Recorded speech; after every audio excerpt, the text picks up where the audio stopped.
विद्यार्थी मित्रांनो, तर माझ्या यूट्यूब चॅनलवरती मी तुमचं सहर्ष स्वागत करीत आहे। तर विद्यार्थ्यांची प्रतिक्रिया घेत आहोत आपण नागपूर वनरक्षक भरतीकरिता। आता तुम्ही जर पाहिलं असेल तर यांनी 8:45ची शिफ्ट म्हणजे 9:25 9:45ची शिफ्ट आत्ता सोडलेली आहे आता यासाठी। आणि हे विद्यार्थी आहेत ते 8:30चे आहेत ना तुम्ही? हां, हे 8:30चे विद्यार्थी आहेत ते अजून यांचं ग्राउंड झालेलं नाही, यांना रनिंग नाही, फक्त चेस्ट नंबर दिलेला आहे। तर आता तुम्ही कुठून आले आहात? परभणीवरून आलेले आहेत हे। तर तुम्ही इथं खापरी स्टेशनला पोहोचल्यानंतर तिथून कसं यायचं तुम्ही सांगू शकाल? खापरी स्टेशनवरनं रिक्षा मिळतात। ओके, 50 रुपये घेतात, पण रात्री मी आल्याच्या नंतर एक जण 200 म्हणला, म्हणजे ओके, असं सुद्धा काही व्यक्ती भेटतात, काय भेटतात?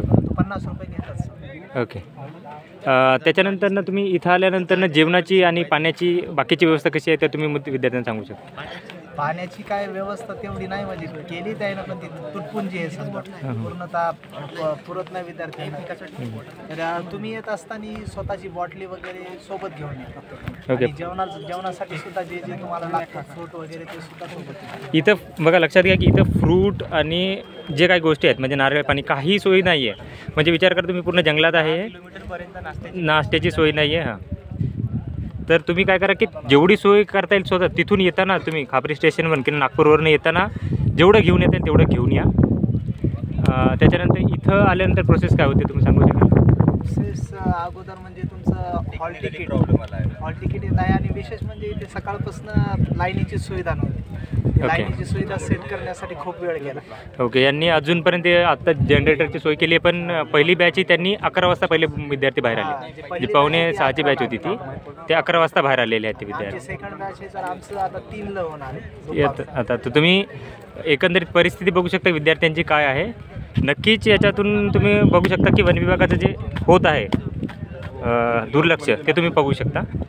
आता त्याच्यानंतर तुम्ही आता तुमची यांची रनिंगची हे असेल, बाकी कोणाला काही हे असेल प्रतिक्रिया तर तुम्ही देऊ शकता तुमची। हां सर, येताना कोणी पण सोबत आपल्यासोबत कोणीतरी एक व्यक्ती आणा, जेणेकरून काही प्रॉब्लेम असला तर सोबत राहणं जरुरी आहे, कारण इथे 10-12 किलोमीटरच्या अंतरात कोणत्याही प्रकारची सुविधा नाही आहे।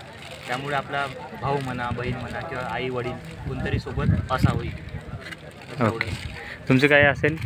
जेणेकरून काही झालं तर तो व्यक्ती आपल्या सपोर्टित असला पाहिजे, आणि कधी कोणाला त्रास नाही झाला पाहिजे। आणि इथे ऑटोवाल्याची लूट आहे, याची काळजी घ्या। 50 रुपये लागते तर 50च द्या, 100-200 देऊ नका, हे सर्वांना विनंती आहे। आणि शक्यतो तर तुम्ही काय करा की ज्या दिवशी रनिंग आहे ना त्या दिवशी ट्रॅव्हलिंग करू नका, एक दिवस आधीच या, आधी या तुम्ही, कारण की इथं आल्यानंतर तुम्हाला पहिल्या दिवस तर समजणार नाही की काय करायचं आहे ते। आणि हो, आणि हॉटेलसाठी जे काही व्हॉट्सअप म्हणजे यूट्यूबवर जे तुम्ही जे व्हिडिओमध्ये माहितीचे जवळपास सांगत आहे, हॉटेलच इथं जवळपास तर चिंच भवनमध्ये पण हॉटेल फक्त एकच आहे, आणि तो 3000 रुपये रेट सांगते। त्याच्यामुळे इथं हॉटेलसाठी इथं जवळपास काही विचारपूस करू नका। मी किंवा नागपूरमध्ये मेन सिटीमध्येच जा। मी ॲक्च्युली तुम्हाला टेलिग्रामवरती आणि याच्यावरती सांगितले होते, 3 सांगितले होते हॉटेल्स, जे की 300 रुपये पर हेडनं तुम्हाला ठेवत आहेत। 300 रुपये पर हेड आणि 80 रुपये डब्बा आहे। तर तो जो हॉटेल आहे तो त्याचे मी तुम्हाला ऑलरेडी कार्ड आणि त्यांचे नंबर पाठवलेले आहेत। आता आय थिंक आजचं बुक आहे, 2 रूम बाकी आहेत, तर तुम्हाला तिथे कॉन्टॅक्ट करू शकता। त्याच्यानंतर दुसरी अशी माहिती आहे की खापरी रेल्वे स्टेशनवर मेट्रो स्टेशनवर आल्यानंतर ना इथले जे हे आहेत सरपंच, त्यांनी शाळेमध्ये राहण्याची फ्रीमध्ये तुम्हाला व्यवस्था केलेली आहे। ओके, फ्री व्यवस्था आहे, तर तुम्ही त्यासाठी सेपरेट व्हिडिओ बनवून मी तुम्हाला माहिती देईल की कसं जायचं, काय करायचं ते। तर फ्रीमध्ये व्यवस्था फक्त खाण्याची आणि पाण्याची तुम्ही स्वतःची व्यवस्था स्वतः करायची आहे। ओके, तुम्ही कारण इथं आल्यानंतर रिक्षावाला तुम्हाला जाण्यासाठी 100 रुपये घेणार आणि येण्यासाठी 100 रुपये घेणार। तर बेटर वे काय करायचं की जेवढं घेऊन येता येईल तुम्ही एकदाच घेऊन या।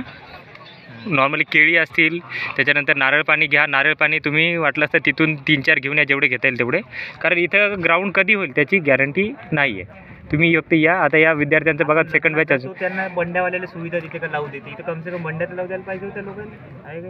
हो, सकाळपासून विद्यार्थी आले आणि संध्याकाळपर्यंत वाट पाहत आहे की फिजिकल होणार, सकाळच्या बॅचवाल्यांची, आणि भर दुपारी घेणार होते ते विद्यार्थ्यांनी विरोध केल्याच्या नंतर 12चा टाइम 3ला केलेला आहे, विद्यार्थी बोलल्याच्या नंतर। हो, तसं मी माझ्या यूट्यूब चॅनलवरती केलं होतं, मी मेलही केलं होती यांना वनरक्षक विभागाला। तर त्याच्यानंतर तुम्ही बघू शकता की काय काय याच्यात चेंज झाले, पण यांनी स्वतःच्या मनानेच केलेले आहे ते काय असतील। तर ही प्रतिक्रिया होती, तर मी तुम्हाला हळूहळू अपडेट देत राहीन विद्यार्थ्यांचे। असं म्हणा, पहिल्याच बॅचमध्ये ऑटोवाला होता म्हणा। हो, ऑटोवाले असं तर 10 पॉईंट समथिंगवाला, 10 पॉईंटवाला ना, 10 पॉईंट कसं राहील?